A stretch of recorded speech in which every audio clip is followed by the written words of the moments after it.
Hey, how's everybody doing?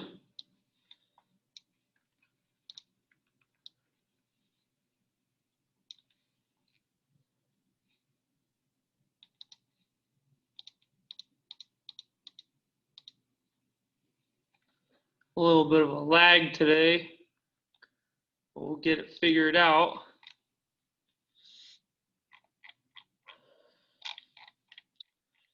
Test 2 requires us to get through 3-point green.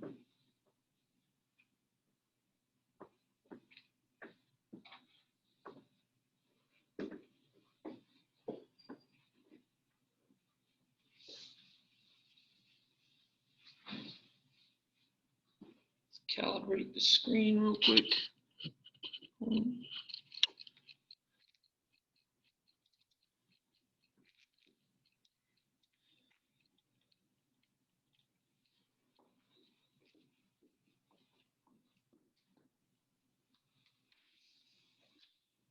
I need to go get one more thing. I'm low on chalk.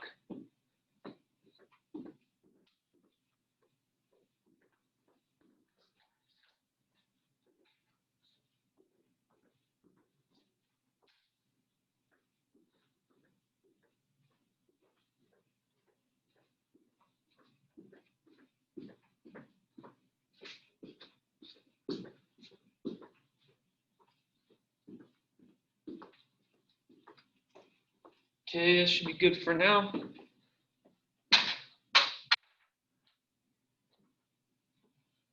Okay, so for test 2, we need to go through, I believe we've gone over 4.1. I think we've gone over 3.2 as well.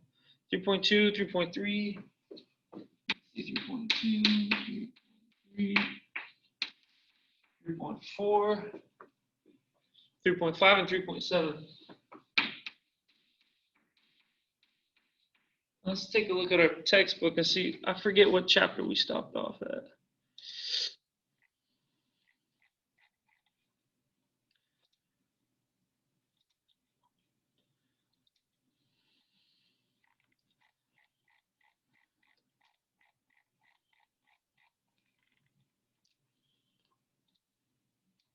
Three point two. 3.2 is where we stopped at. Domain and range. Okay. Let's see here on our calendar.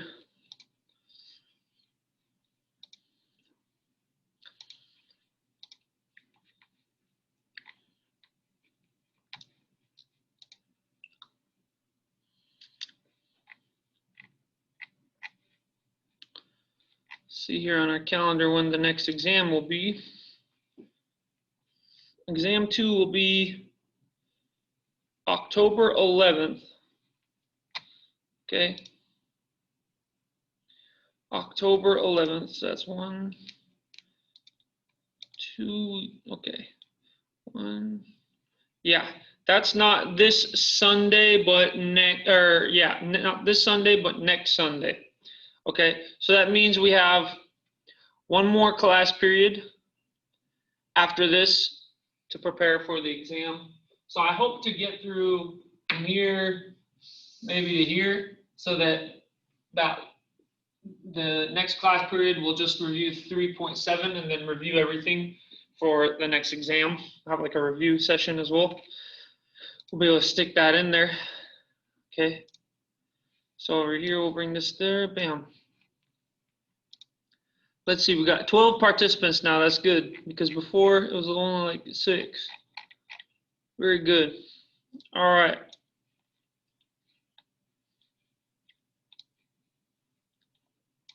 So let's continue our discussion about domain and range. Let's see where we left off at here. Talk about functions. Okay. Okay, here we go. Let's find the domain of a rational function. Let's say I got f of x equal to x minus 1 divided by x plus 1. What is the domain?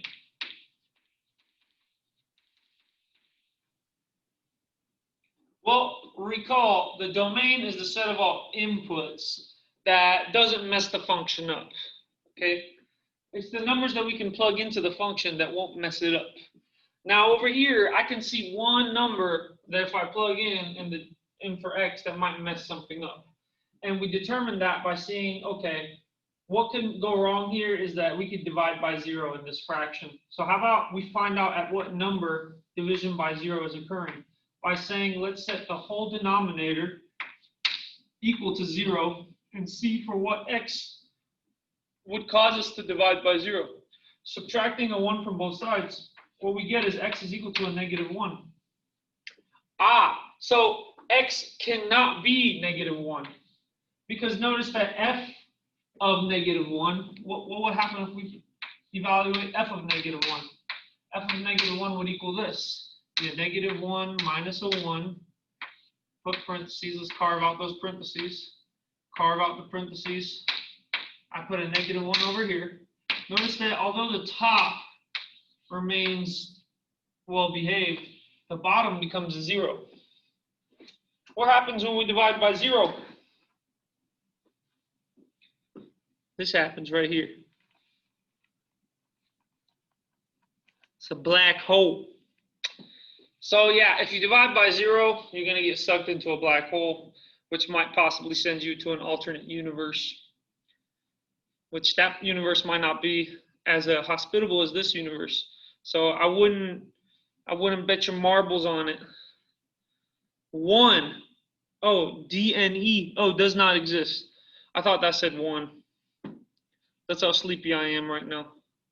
Does not exist, right? Cool. Yeah, so actually our domain is everything except -1. So we say that in interval notation like this. We say everything to the left of -1, like -infinity, all the way up to that -1, but we don't include it. That's why it has a parentheses. Union that -1 and everything to the right of it.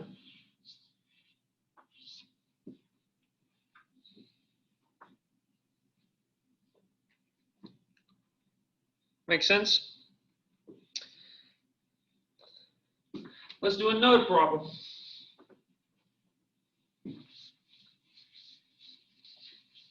Let's get another function.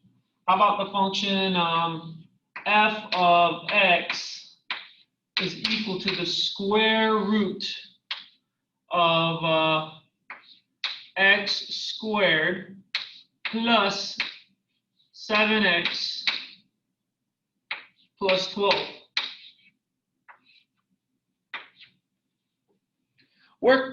Let's see here.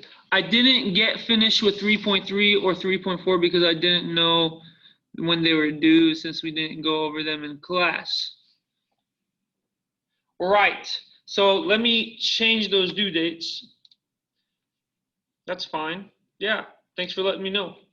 Let me change those due dates. Yeah, we haven't talked about 3.2 or 3.3 yet. So I'm going to change all those due dates here. I'll make them due a week from today.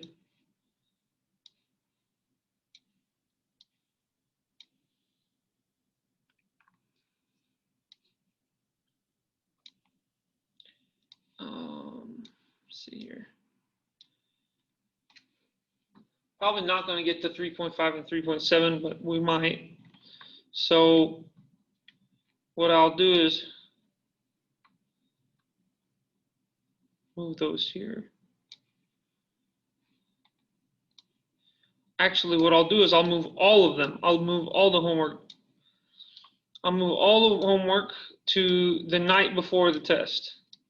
I'll move everything, 3.2 all the way to 3.4, and even including 4.1. I'll move all that to the Saturday before the test. So you'll get it done before the test is due on Sunday. Yeah.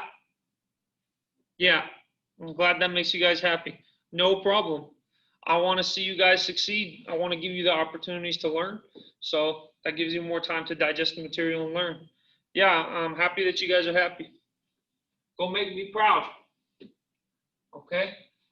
Work really hard. That will make me really happy. All right, let's determine the domain of this function. Well, the only thing that can go wrong with this function is possibly the inside here might be a negative number, because then we would take the square root of a negative number, right? So let's determine when the inside is non-negative. Meaning, when is it greater than or equal to 0? Okay. Notice that in the case in which equality holds, we can factor this expression as x plus 3 times x plus 4. Can we not? In the case in which equality holds. Of course, equality is not the only thing that happens. All right, but once we're done, we can just replace this with a greater than or equal to sign. Notice that this implies that separately, x plus 3 is equal to 0. And this implies that x is equal to a negative 3. Furthermore, x plus 4 is equal to 0, which implies that x is equal to a negative 4. So in these instances, that's when we have, oh, did I say equal to? Yeah, it can be, did I say greater than 0? Yeah, that's what we want. Greater than or equal to 0, right? So that means I could have just said this is greater than. Look, I could have just said greater than or equal to. So then this would just be greater than or equal to, and this would just be greater than or equal to. So then this would be greater than or equal to, and greater than or equal to.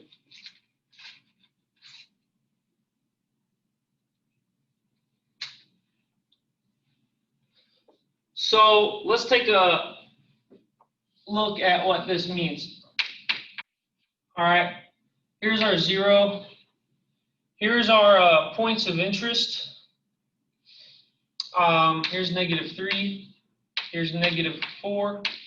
All right, it's saying x has to be greater than or equal to negative 3, but it also says x has to be greater than or equal to negative 4. So notice we could put brackets here. We can put brackets there. So it must simultaneously be both. All right. Notice that over here, x in between negative 4 and negative 3. Can x be that? Let's say like negative 3.5. Would that cause our function to output a negative number? Well, our mathematics shows that x cannot equal negative 3. Well, it can equal negative 3. It must be greater than negative 3. But it also must simultaneously be greater than negative 4.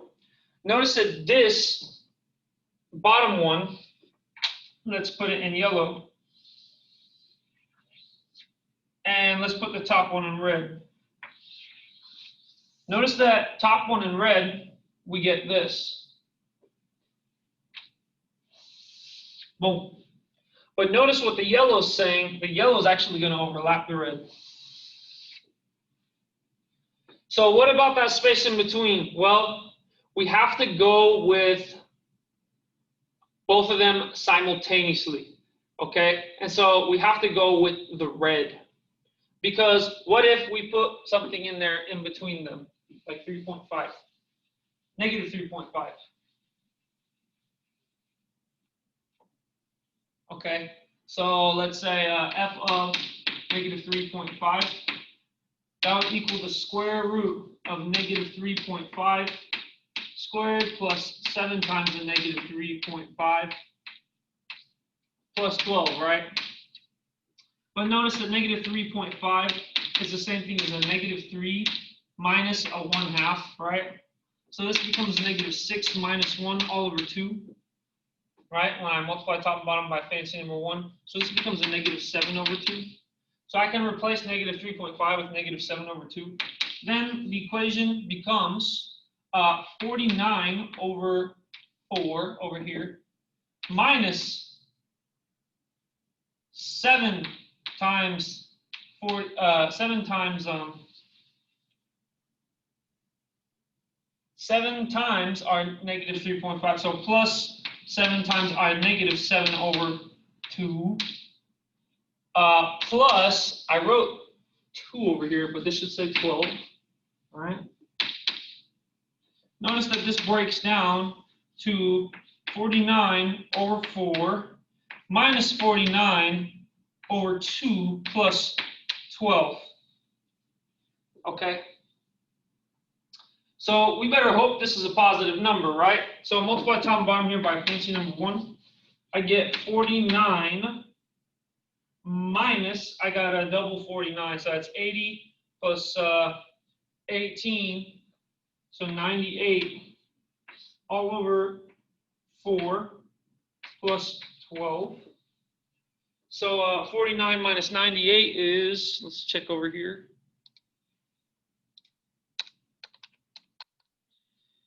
Negative 49.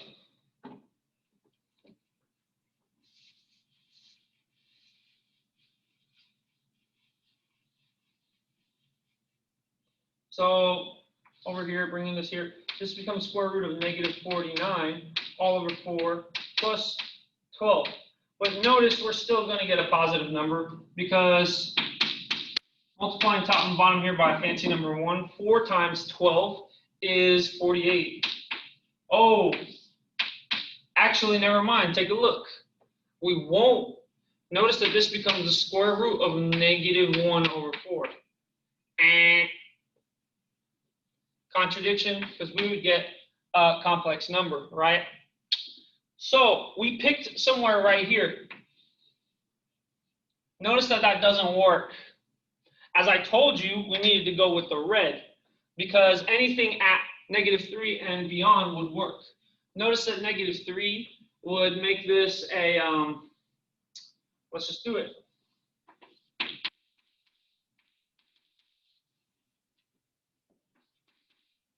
Negative 3 squared plus 7 times the negative 3 plus 12. This becomes a 9 minus a 21 plus a 12. Okay. So then, what does this give us? 9 minus 21. Okay, that's like a negative 13 plus 12.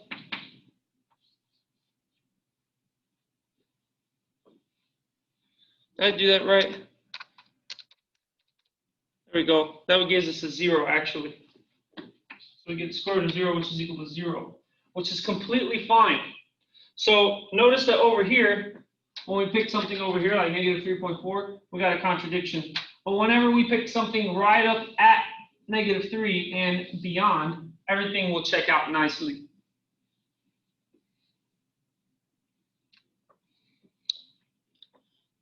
Okay, so this was a slightly more complicated example than you're probably going to be given.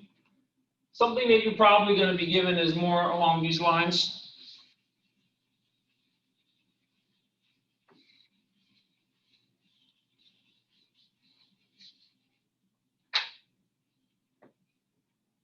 Like, okay, f of x equal to the square root of 7x minus 3. What is the domain? Oh, by the way, I didn't say in interval notation what the domain would be over here. It would be negative 3 all the way to positive infinity. So then moving on to this guy, it's the same concept. We don't want to divide by 0, or not. We don't want to take the square root of a negative number. That's what I meant to say. So we're going to set what's inside the radical. We're going to set this to be Greater than or equal to 0, because we can take the square root of 0. There's nothing wrong with that. All right. So when we solve this inequality for x, I got to add a 3 to both sides. So I get a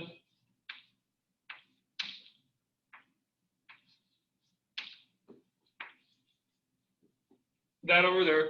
And then I divide both sides by 7, and I get this.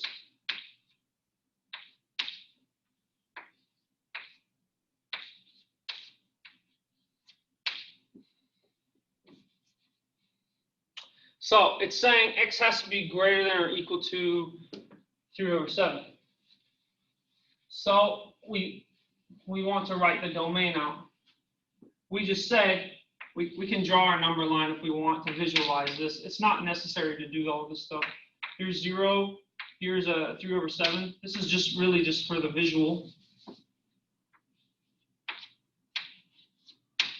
And then we say, okay, x has to be greater than or equal to all that stuff over here. So in interval notation, this means the domain D will equal to this following interval. 3 over 7, all the way to infinity.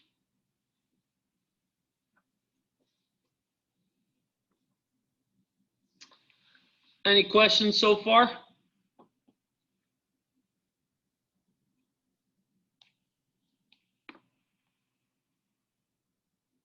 Good.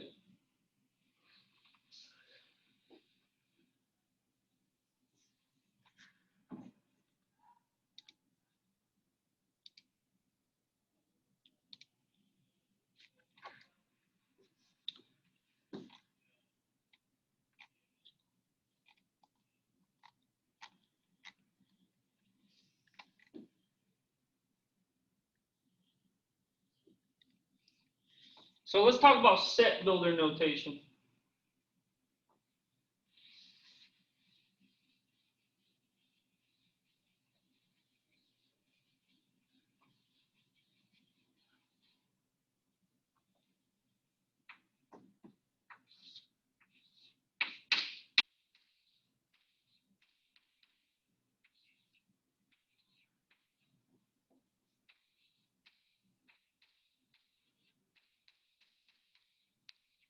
Set builder notation.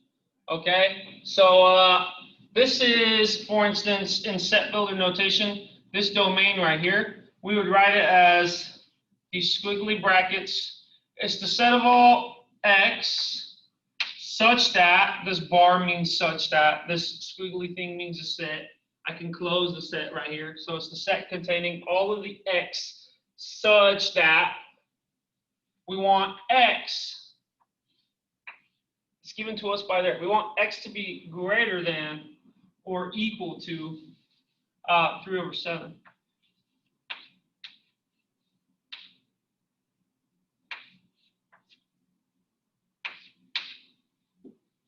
So this is interval notation. This is set builder notation. So let's find another domain using and write it in set builder notation.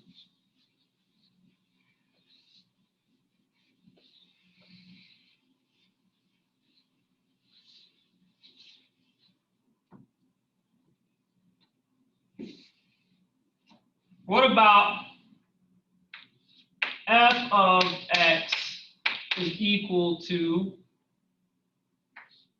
13x to the 14th power minus pi x cubed minus e squared, everything divided by 2x minus pi. Who here is scared of this right here? We want to find the domain. Me, okay. Don't be scared.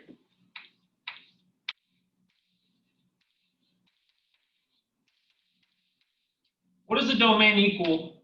And once we find it, write it in set builder notation. Okay? Don't need to be scared of it at all, because all you got to do is realize that, hey, That numerator, I could just ignore it. Nothing weird happens in numerators. Only weird things occur in denominators, okay? And the only weird thing that can occur here is what? Can we take a square root and get a complex number? No, it's definitely division by 0. So what we want to ensure is we want to ensure that that denominator, let me write it out, 2x minus pi, we want that to not equal 0. Okay, so let's solve for the x that would cause that to equal 0. I add a pi to both sides. Okay, and then I can divide both sides by x.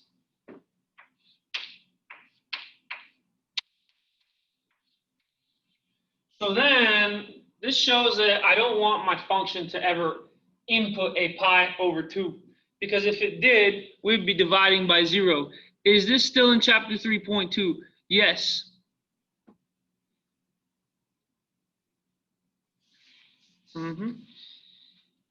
So in set builder okay, so I'll write it in interval notation, and then we're going to write it in set builder notation. This means x can be anything but pi over 2. So we write that in interval notation as this. Negative infinity all the way to pi over 2, don't include it, union, pi over 2, all the way to positive infinity, don't include it. And this in set builder notation is the set of all x such that we got x over here. We want it to be anything but pi over 2, right? So we can say such that x is less than pi over 2 and x is greater than pi over 2.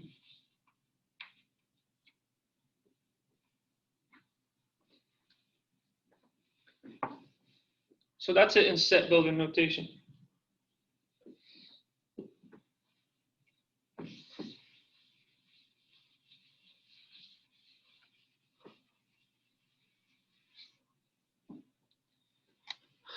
Okay, I'm with you. Very good.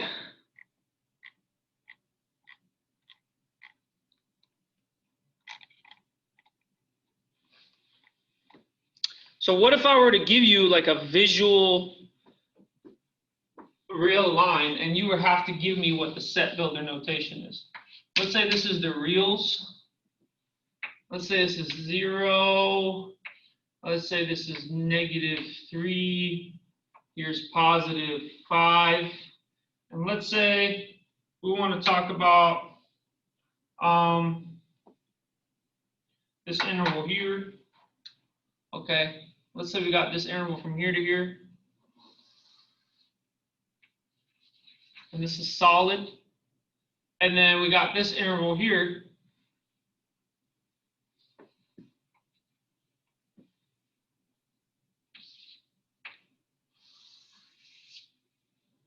How do I write this out in set builder notation?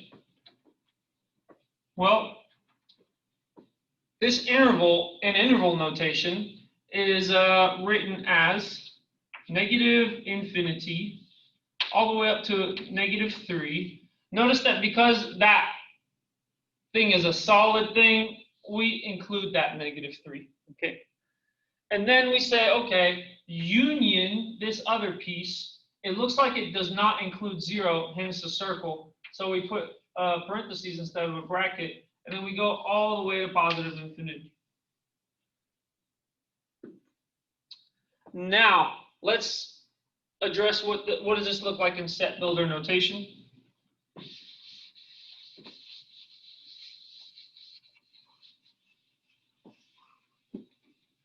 In set builder notation, we'd be able to say, okay, this interval is a set of all x such that, well, x has to be less than or equal to -3, and what else?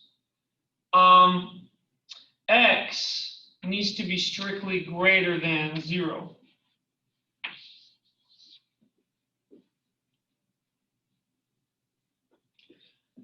Notice this equals to here. This correlates to the bracket over here. Because we can include it, we got to put that bracket there, and then we got to put that equals there. Notice that this greater than only correlates to a parentheses over here. You guys see that? 7 minutes left. Okay. Thank you for the warning. Does that make sense?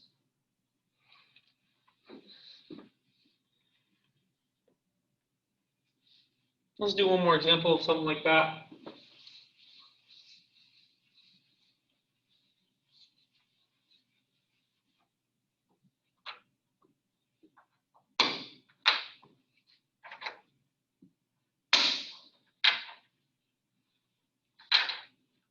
Say we have this interval.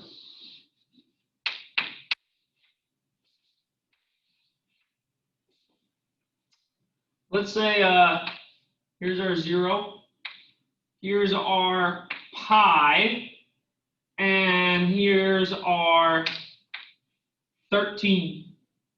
And I want to talk about this right here.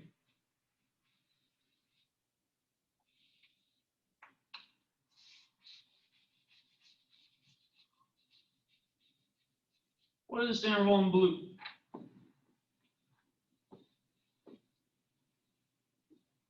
What is it in interval notation, and what is it in set builder notation?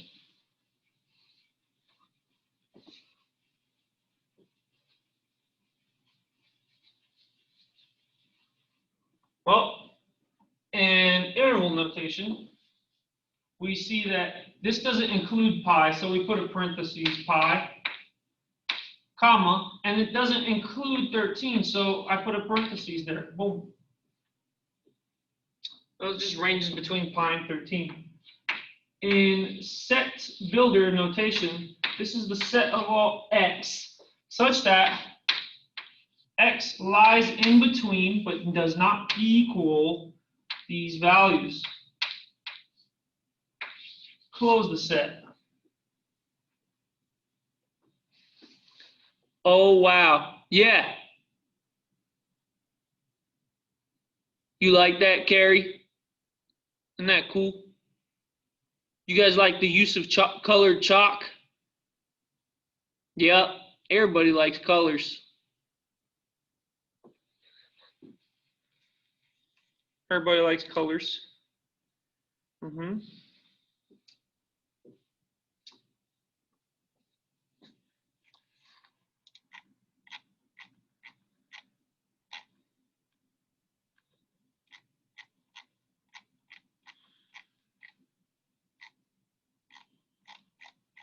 Okay.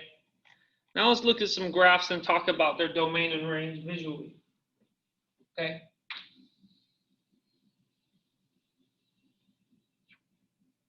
Actually, before I do that, let's come up with a graph where we find its domain and we find its range. What about f of x is equal to x squared minus 1? What is the domain? What is the range?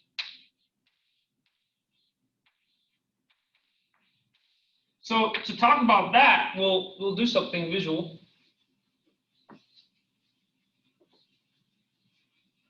We'll talk about what domain and range look like visually.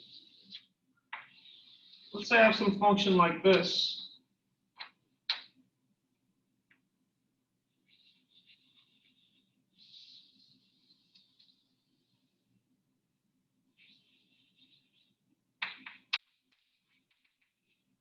This is a 7, and this is a -4.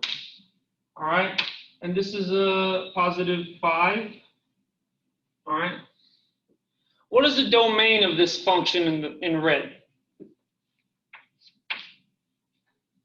Well, it's a set of all inputs that didn't mess the function up. Clearly, since we've drawn the function hasn't messed up. And it hasn't messed up from -4 input all the way to +5 input.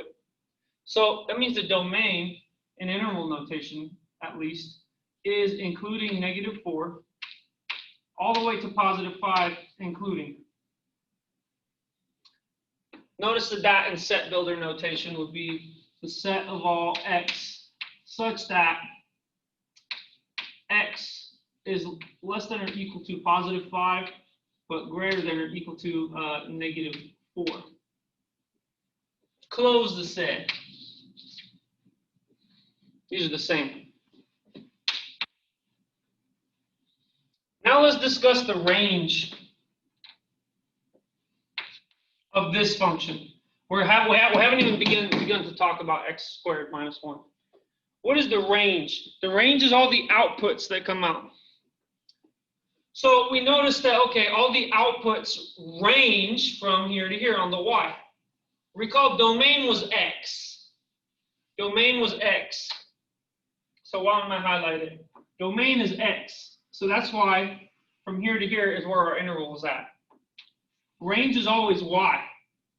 So notice where y is ranging from. See, range. Ranging from here to here.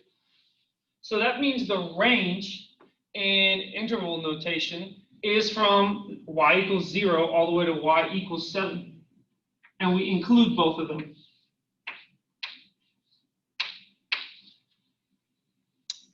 You guys see that?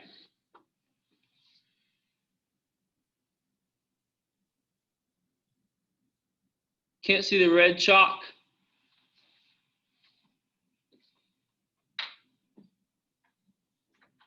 Can you see the red and the green chalk together? What does red and green together make? Ah, dang it, it makes yellow. I should have known that. What about with blue?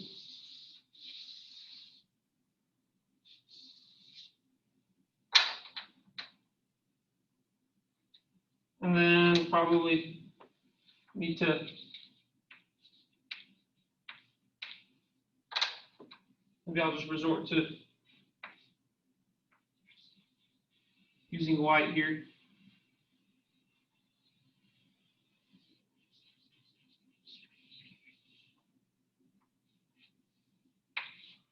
Okay, so this was the set of all x such that -4 was less than or equal to x, but that was greater than or equal to +5.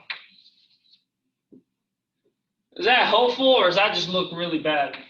You can be honest if it looks bad. I need to know.